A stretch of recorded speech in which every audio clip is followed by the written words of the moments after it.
বদরের যুদ্ধ কী বারে সংঘটিত হয়? ক শুক্রবারে, খ শনিবারে, গ রবিবারে, ঘ সোমবারে। সঠিক উত্তর হচ্ছে ক শুক্রবারে। উহুদ যুদ্ধে কোন সাহাবীর ২টি দাঁত ভেঙে গিয়েছিল? ক হজরত ওমর রাদিয়াল্লাহু, গ আবু উবায়দা ইবনে জার্রাহ রাদিয়াল্লাহু, ঘ হজরত আলী রাদিয়াল্লাহু।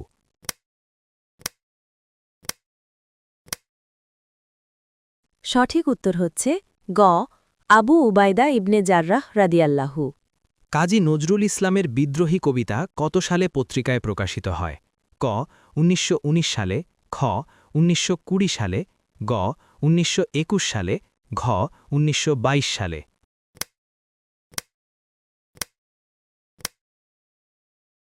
সঠিক উত্তর হচ্ছে গ ১৯২১ সালে।